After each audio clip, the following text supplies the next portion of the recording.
Hi, my name is Beth, and I have a drug-induced movement disorder. I've had it for 7 years and 9 months. They tried to tell me that the drug that was given to me could not have possibly done this to me. I knew they were wrong because, after all, it happened to me 45 minutes after the second consecutive dose. Because of the fact that many people take this drug, I don't want to advertise it, because going off drugs that affect your neurotransmitters is just as bad as the introduction. I was so curious about what had happened to me. As you can see, I have a deformed hand. So anyway, I went on my e-reader to see if there was a book called Drug-Induced Movement Disorders.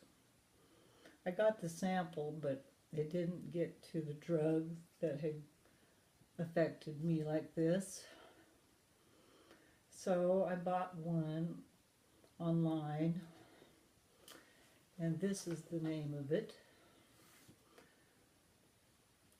Drug-Induced Movement Disorders, edited by Dr. Capel de Sethi. For any neurologists or professors that have this book, the drug that did this to me is on page 320, the second drug at the bottom of the page. During the clinical trials, they said that 1.3% of the patients treated with this drug were reported to develop twitches, compared to 0.8% of controls, and chorioathetosis was reported in 0.1%. I don't want to really quote this because it could get me in trouble, but they claimed that it was only a temporary thing that happened during introduction, and if the dose was lowered or discontinued, then it could take up to 10 weeks for it to resolve. Well, I've had it for quite a number of years, and it's not getting any better. As a matter of fact, it got worse.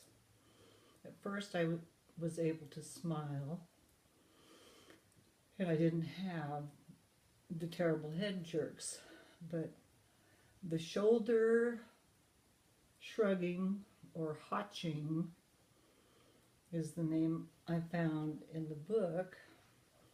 It started on day 1. The very first symptom occurred in my left hand, and it was about 45 minutes after I had taken the second dose on the following day. But my hand, it started shaking or flipping around really rapidly, and it felt like it had internal burning. I had never had that before, but from there, and also I want to add that another symptom that happened at the same time was I could see colorful dots of light, and that occurred for about a minute. But I was so concerned about what my hand was doing because that really hurt. And I was yelling at my husband to get me an ice pack. And I told him, this drug is ruining me. And it was, and it continued to do so throughout the day.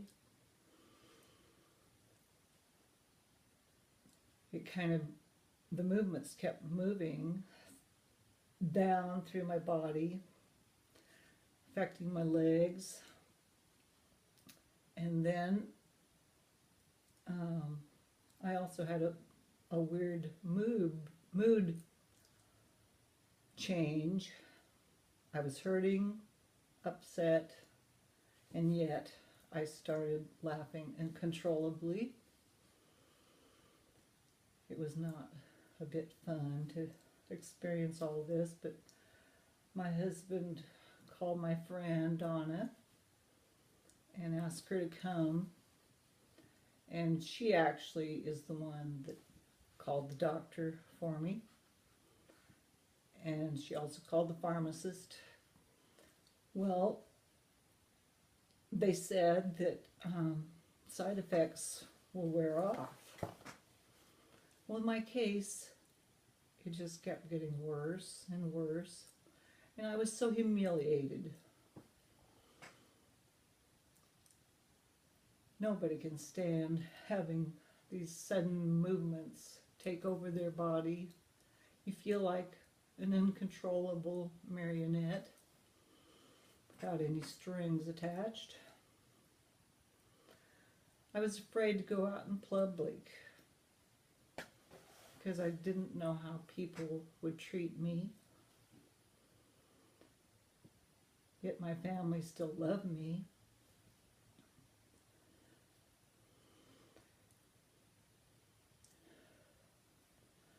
Anyway, I didn't go to the hospital like I should have done to get it documented.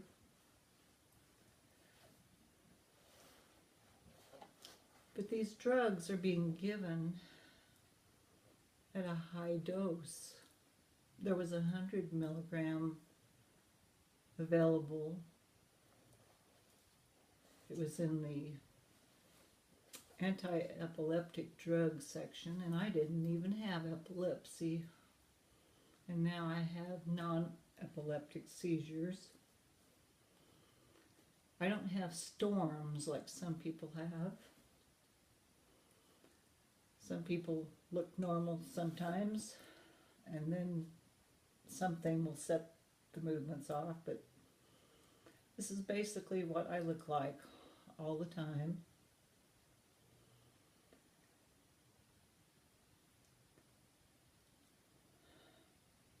I think I'll just sit here and let you see what happens to me.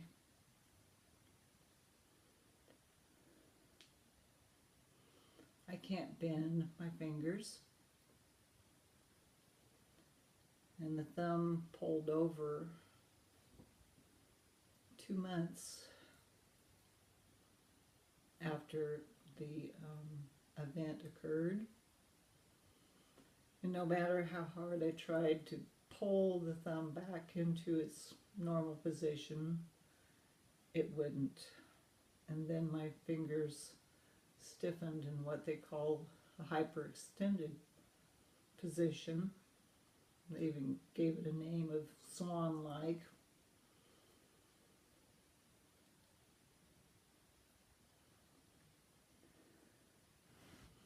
But someone needs to do something about these drug-induced movement disorders. And I know that people go on YouTube to display their movements. I think it's a good idea. It might be a little embarrassing, but after all, you're joining a group that also has a similar condition. I have balance problems. I can't even walk across my yard. My husband did buy me a Yamaha Rhino. It's the only way I get around on my property. My doctor said, "Have you been riding your Rhino?" I said, "Well, it's been raining quite a bit." And he said, "Well, you need to get out and do more." So if it's not raining, I usually try to go out, but it's not really much exercise, but it does give me a better attitude.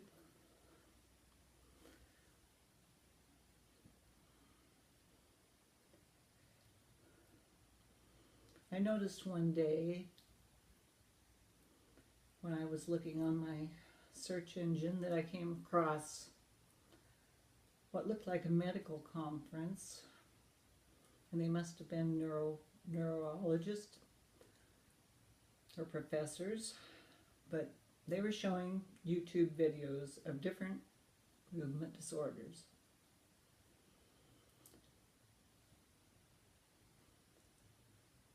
If only they would find a solution to the problem.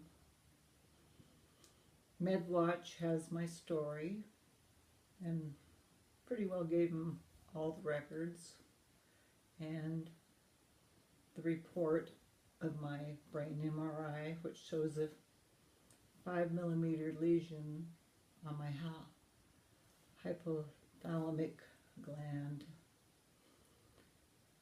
And there is an abnormality. It's a 5mm lesion on the tuberosinium. Sometimes I wonder, do they even know where that tuberosinium is? But it's right at the beginning of the pituitary stalk. I would say that I am deregulated, because that's an important connection.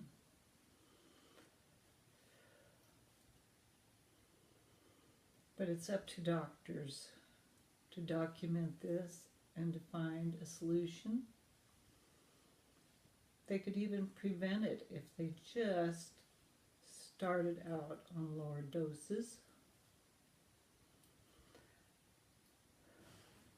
I'm going to stand up briefly.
That's enough.